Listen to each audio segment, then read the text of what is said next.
स्वागत है आप सभी का सॉल्यूशन चैप्टर के ऑब्जेक्टिव जो हम लोग सीरीज स्टार्ट किए हैं उसी के वीडियो नंबर 3 में। इससे पहले हम 2 वीडियो अपलोड कर चुके हैं।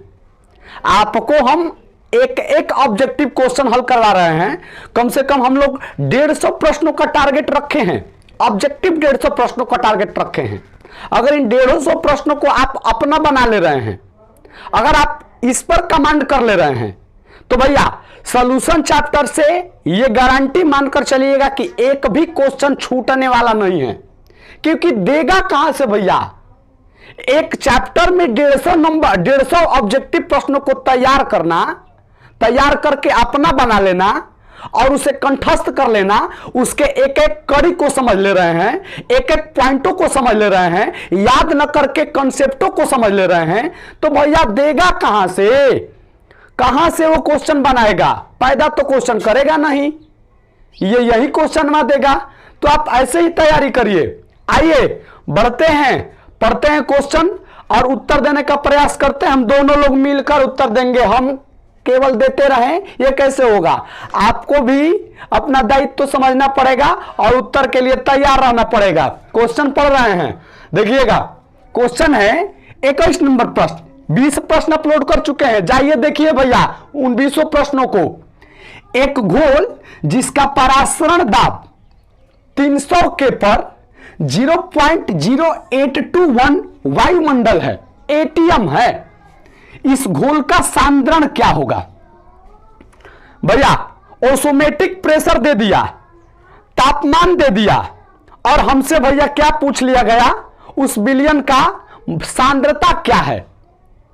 तो भाई देखिए ना, सांद्रता निकालने के लिए जहां से है वहीं से स्टार्ट करिए आप लोग। मतलब जिससे रिलेटेड है सांद्रता, तो अब कई तरीके से निकाला जा सकता है। सांद्रता निकालने के लिए भैया हमारा द्रव्यमान प्रतिशत, आयतन प्रतिशत, द्रव्यमान आयतन प्रतिशत, पीपीएम, मोल अंश, उसके बाद मोलरता, मोललता, नॉर्मलता, फॉर्मलता, ये सब सारे सांद्रता निकालने के ही पद हैं।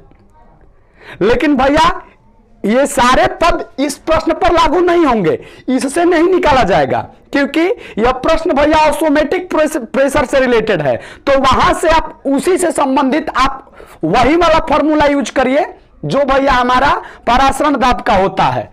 तो क्या होता है परासरण दाब का फॉर्मूला भैया? तो आप लोग याद किए होंगे, P बराबर C into R into T। ये तो याद किए होंगे आप लोग। अब सुनिए ना भैया, प्रेशर का मान, वाह ये क्या है भैया, हमारा परासरण दाब है। कितना दे दिया भैया? देखिए ना, बोल रहा है कि 300 के पर इतना वायुमंडल है, मतलब परासरण दाब का मान इतना चिपका दिया, पाई का मान दे दिया, पी का मान दे दिया हमें कितना, 0.0821। हमें सी कैलकुलेट करना है, क्योंकि यहां पर सी सांद्रता को व्यक्त करता है और ये जो सी होता है मोलर सांद्रता होता है। और आर के बारे में तो आपको पता होना चाहिए कि आर एक कांस्टेंट राशि होती है, नियतांक राशि होती है। और आर का मान भैया हमारा यहां पर आप लोग क्या रखेंगे, तो भैया आर का मान भी यहां पर 0.0821 होता है। आर का मान क्या होगा भैया हमारा 0.0821 और टी का मान कितना है भैया 300 के पर कैलकुलेट करना है। मतलब टी के जगह पर हम लोग 300 रख देंगे। अब कैलकुलेट करिए, कुछ कटेगा कुछ बचेगा, वही आपका उत्तर होगा। ये से कैंसिल हो जाएगा भैया, एकदम बिल्कुल कैंसिल हो जाएगा। क्यों नहीं कैंसिल होगा? अब यहां पर क्या बचा 1, उसके बाद सी गुणे 300, सी का मान कैलकुलेट करिए तो सी बराबर क्या होगा 1/300। अब एक में आप 300 से भागा दीजिए। मैथमेटिक्स तो आप लोग समझते ही होंगे भैया। हमारा 1/300 को आप कैसे लिख सकते हैं, 1/3 गुणे 1/100 लिख सकते हैं ना। उम्मीद करते हैं बातों को समझ रहे होंगे आप लोग। अब भैया 1/3 को आप क्या बोलेंगे, 1/3 को आप डेसिमल में लिखिए तो भैया 0.33 होगा। कितना होगा 0.33 और नीचे भी 100 है। क्या करेंगे आप, डेसिमल को और 2 स्थान आगे ले जाइए, मतलब 3 3, इसको भाग देंगे तो यहीं आएगा। देखिए मिल रहा है क्या, ये देखिए ऑप्शन नंबर डी।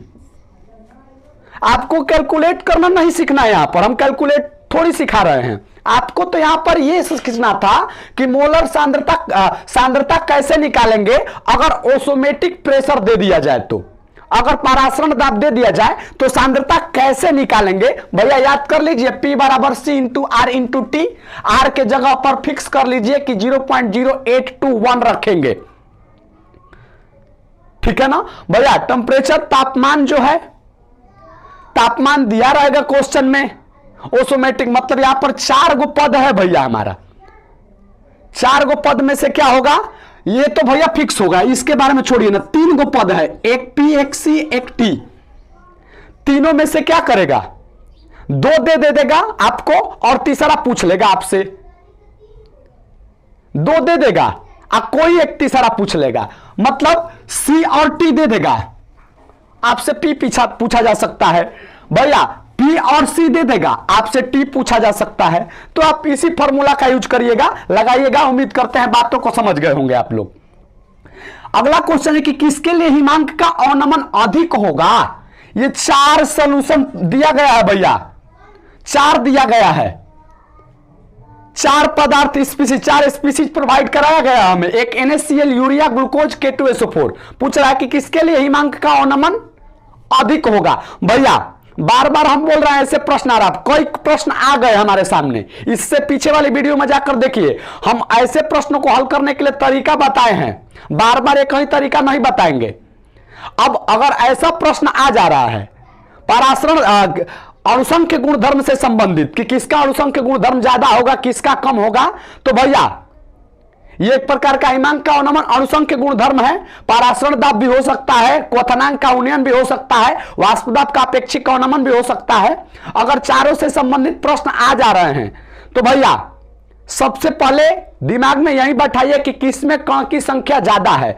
जिसमें कण की संख्या ज्यादा होगा अणुसंख्य गुणधर्म ज्यादा होगा, जिसमें कण की संख्या कम होगा अणुसंख्य गुणधर्म कम होगा। तो देखिए ना भैया, यहां पर कणों की संख्या 2 होगा, यूरिया में भैया कणों की संख्या लगभग मानकर चलिए, एक ग्लूकोज का भी, एक K2SO4 भैया देखिए 2 K का और 1 SO4 का, मतलब कितना कणों की संख्या हो गया 3, मतलब कणों की संख्या सबसे ज्यादा किसके पास है, K2SO4 के पास, इसलिए हिमांक का अवनमन इसका ही सबसे अधिक होगा। मारिए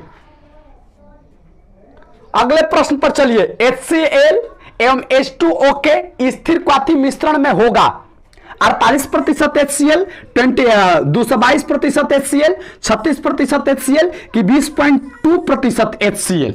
भैया ये प्रश्न याद कर लीजिए और ये भी दिमाग में बैठा लीजिए कि ऐसा प्रश्न कभी नहीं पूछेगा, लिख लीजिए हमसे।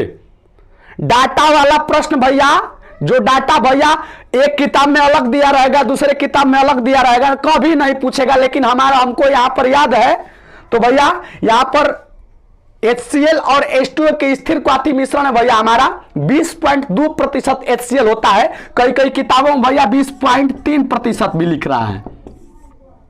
तो मतलब ऐसा प्रश्न नहीं पूछेगा जो भैया डाटा पर संदेहास्पद हो, मतलब बेकार हो डाटा, कभी इस किताब में वो हो जाए, कभी उस किताब में वो हो जाए, तो ऐसा प्रश्न नहीं पूछता है। ऊंचे पहाड़ पर जल का क्वथनांक कम हो जाता है, याद होगा आप लोगों को, हम जानते हैं भैया, ये याद ही होगा आप लोगों को। वायुमंडलीय दाब कम होता है, इसके कारण भैया हमारे ऊंचे पहाड़ पर जल का क्वथनांक भी कम होता है। अगला क्वेश्चन है कि निम्नलिखित में से कौन समीकरण परासरण